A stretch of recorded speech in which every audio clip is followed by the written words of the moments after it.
A new CBS News poll shows Democratic Senator Mark Kelly is leading in the Arizona Senate race. The latest poll numbers release comes roughly 5 weeks ahead of the midterm elections.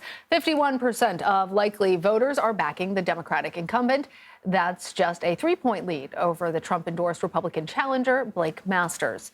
Poll numbers also indicate Arizona's leading gubernatorial candidates are tied among likely voters. Both Democratic candidate Katie Hobbs and Republican challenger Kari Lake hold 49% of the vote. Yeah, evenly split there. Joining us now is CBS News political director Fin Gomez. Fin, why is the Arizona Senate race not as close as the governor's race as the stats just showed us?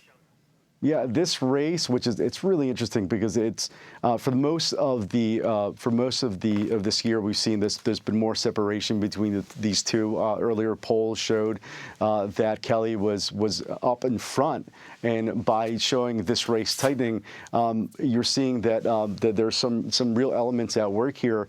For instance, I spoke to a top Republican operative just a little while ago that said that the race is tightening in large part because Republican voters are coming home, if you will, back to like kitchen table issues. Inflation is still bad. Gas prices are still going up.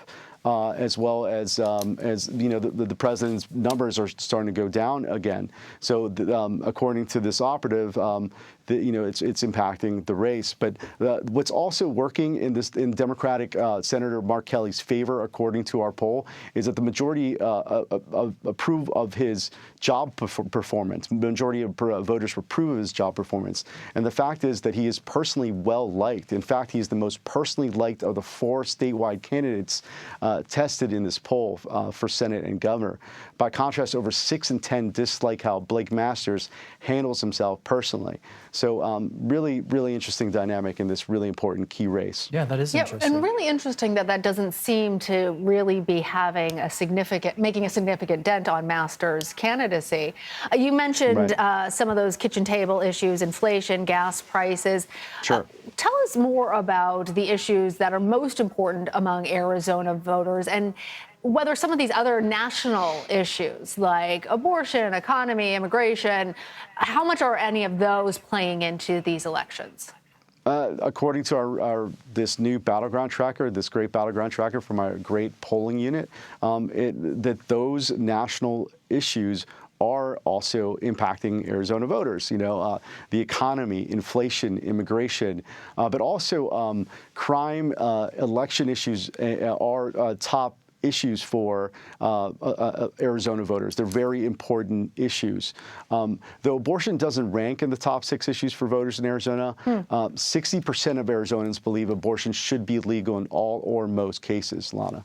It's just what makes Arizona such an interesting state to look at. It's a purple state. Yeah, very much so. Your data shows the economy and inflation are on the top of voters' minds. And what's interesting is we're speaking with folks in the energy sector who say, with oil prices the way they are, you can expect prices to continue to tick up in the weeks ahead. What more will you discuss on Red and Blue tonight, and how much will that really play a part of what voters will decide here in the next few weeks?